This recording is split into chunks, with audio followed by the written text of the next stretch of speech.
I'm not sure. I thought it was just a 3-day thing, but I mean, this is for the amount of guests and the amount of movies that they're playing. I'm not entirely sure on that. Like, that's a lot of people to fill in just over a weekend. Well, absolutely. So we might as well get right into the movies that they are playing. So if you're in the San Diego area or you're going to San Diego to take part in this, you know what to look for. They're showing Big Hero 6, which was a very good animated movie. That was great. I actually think it won the Oscar for Best Animated Movie 2 years ago. They're also doing Maleficent, which is... meh. It was not bad. Seventh Son, I have not seen it. I don't know much about that. The Seventh Son, if I recall correctly, it's a movie where, I think it might be Ian McKellen or something, takes on an apprentice who's the seventh son. And, I mean, to me, that I don't want to get too much into it, but, whenever I hear Seventh Son, I go back and I think of Terry Pratchett's Discworld. Yeah. So they're doing Night at the Museum, Secret of the Tomb. Meh. Dawn of the Planet of the Apes. I have yet to see the latest one. I haven't seen Planet of the Apes movie in a long time. Since the one Mark Wahlberg started in back in the 90s. They're playing Lucy, which I advise you all to avoid. It was so poorly done. It was pathetic. And yet I've heard they're actually planning to make a sequel I've heard. I'm not looking forward to it. Kingsman, the Secret Service, I've heard nothing but good about it. I have personally not seen it, so I can't comment. It rocks. Maybe a little bit too much cursing for my likes. It's all perfect for me. But, I mean, I'm one of those people that, while I go off and curse a lot in my personal life, I don't like, a lot of profanity when I'm going to movies. Yeah. But, I mean, honestly, that, to me, that's a solid, 4 stars in my opinion. Awesome. So, they're doing Birdman, Army of Darkness, Guardian of the Galaxy, no duh, Into the Woods, Home, which was another really good animated movie. My wife's been trying to get me to watch that. Yeah, I definitely, you have to see it. The Maze Runner, which I have yet to see, but it's on my list of ones to watch. Jupiter Ascending is another one that's on the list. And then if you like documentaries about comics and whatnot, Doomed, The Untold Story of Roger Corman's Fantastic Four, which should be a unique, watch for you people who like that. They're doing The Voices, Hercules with Dwayne Johnson, Pernicious, Riddick, and then Corvette Summer from 1978, who stars none other than Mark Hamill. Which means it'd probably been the movie that he did following Star Wars. A New Hope. Yeah. They're doing Time Bandits, which is 1981. H.G. Wells' The Time Machine, 1960. Back to the Future and Back to the Future 2. So definitely some good classic ones here. Predestination, Edge of Tomorrow, Interstellar, which is pretty much a no-duh on why they're playing that one. X-Men Days of Future Past, not including the road cuts they're also doing. Project Almanac, and Rocky Horror Picture Show, because when you're doing movies, nothing says movie like Rocky Horror Picture Show. Exactly. As far as I'm aware, Rocky Horror Picture Show has not been out of theaters and since it first came out. There's always seems to be playing somewhere. It's often one of the midnight specials. Yeah, no, it's a classic. I've watched it quite a few times. Unfortunately, a lot of special guests, as we've said.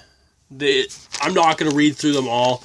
I have a couple pages worth of people written down and what they've done.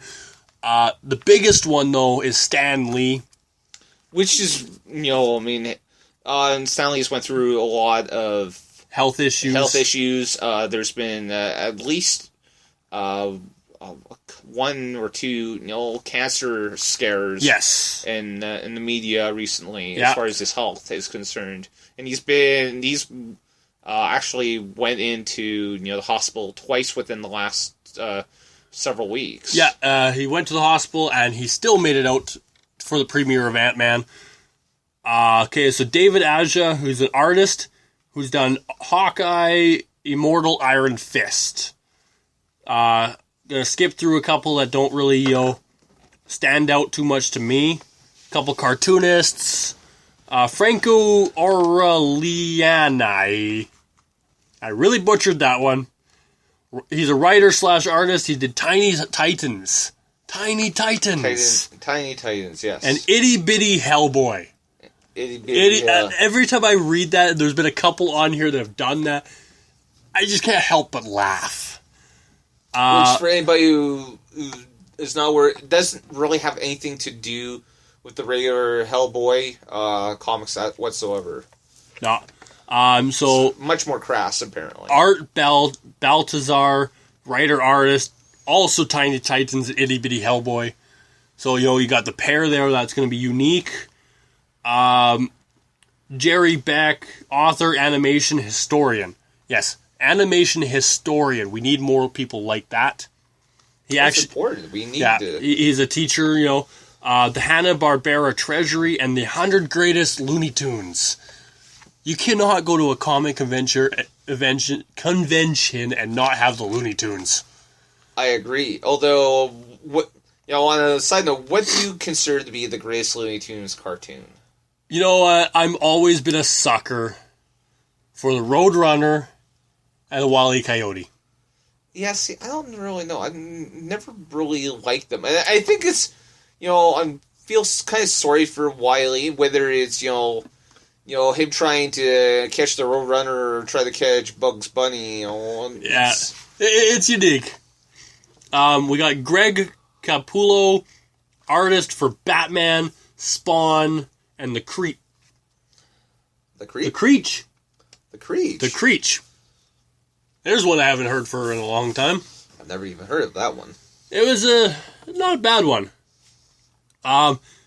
Here's one for the ladies and the kids to enjoy. Katie Cook, Gronk, A Monster Story, and My Little Pony, Friendship is Magic. Okay, well, first off, while I will not put myself in a group, there is a group of men who like My Little Pony. Only because we have daughters. And, no, I've heard this. It's grown men, and they collect My Little Pony, and they're called bronies. They're called bronies. Bronies, which is kind of strange. Perhaps the most ridiculous thing. Yes. I grew up, with my sister watching My Little Pony, and I considered it, torture. So, I don't understand how any grown man who isn't a father of a little girl could stand My Little Pony. I'll take My Little Pony over Barbies any day. He's trying to find words. We're going to move on to the next one. Yes, thank you. Kelly Sue Baconic. She's a writer. Captain Marvel. Captain Marvel. Jennifer. Very unique one. Jessica Jones herself. Yeah, a very unique one to bring in. Mark Evanier, writer, producer, comic historian. So there's another one. The Garfield Show. The Garfield Show. Like Garfield and Friends. Yeah, Garfield and Friends.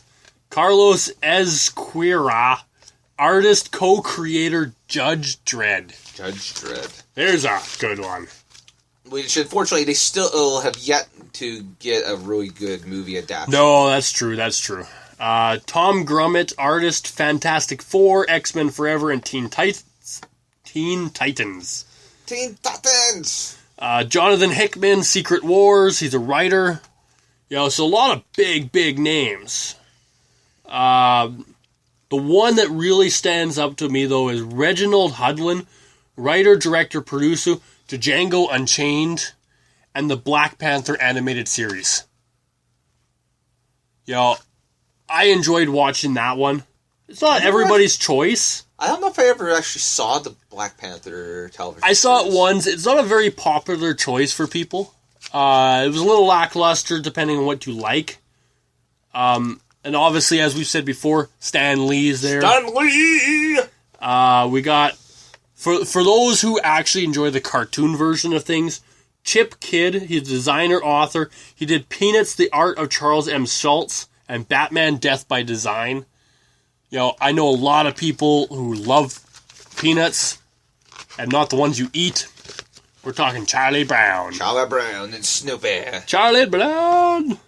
Bob Layton, not related to John Layton. If you don't know who that is, you're not Canadian. Artist and writer for Iron Man, X Factor. Jim Lee, he's an artist, did Batman Rush, Justice League, DC Entertainment co-publisher. So, huge in the DC there. DC is making a huge move into Comic-Con this year. And I don't think it's just San Diego anymore. I think they're trying to make a huge push everywhere. Oh, absolutely right now. I mean, it's considering that, the DC Cinematic Universe is kind of going into overdrive a lot right now.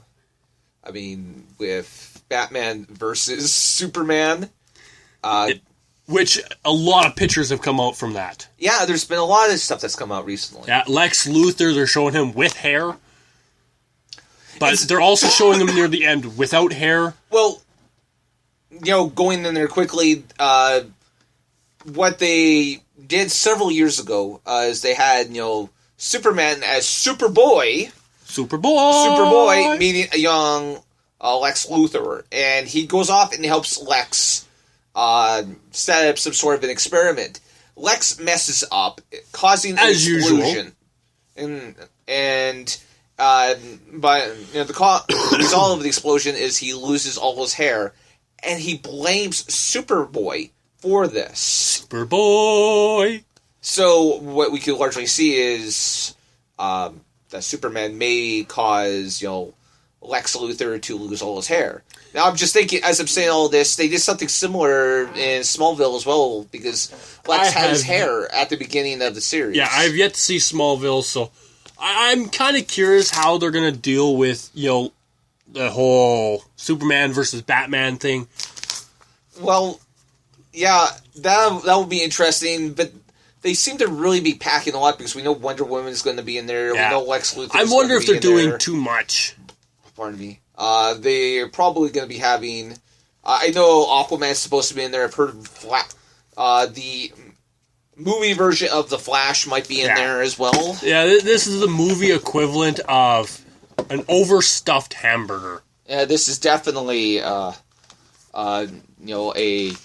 Fat Boy, Fat Boy Supreme. Fat Boy Supreme, with everything where you try to bite into it and it just all comes out the sides. Squishy. Yeah, it's just overloaded, Yeah, no, it could be either a good gamble or it could be a bad gamble. Well, again, in what we've largely seen is that, DC has actually said Marvel is not director-oriented, where they believe that DC are very director-oriented and very story-oriented.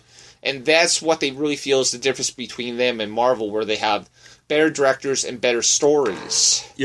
Batman versus Superman will be the tale to tell. Yeah, I haven't seen any new previews for a while on it, but they're being very hush-hush. They're trying to be as hush-hush as possible. If they have the greatest directors and the greatest storyline... this movie will actually turn out good. Yeah. But if they have lackluster directors and, story writers, as we've all predicted, it's going to come out looking like crud. Which, is pretty much the fear, because this is not what Batman wants. This is not what we want for Batman. We do not want Batman to look like a joke. And he shouldn't. But, obviously, if this is Batman, he's going to do his research on Superman, so we can expect Kryptonite to be a part of the story. In theory, we can hope so. Actually, but you got to keep in mind, these are the story writers doing it. Well, again, and if they're really serious, they're going to do that. Mind you, I don't even know if Kryptonite even was an issue in Man of Steel. I haven't actually seen that one. Not as much as you would think. Which kind of makes it really sad. Again, I'm speaking as someone who, when I was a little kid, I loved Superman, and I was into Smallville. I thought Superman was overdone, overblown. I did watch Man of Steel. I unfortunately was very disappointed. Even though I think Superman's been overdone,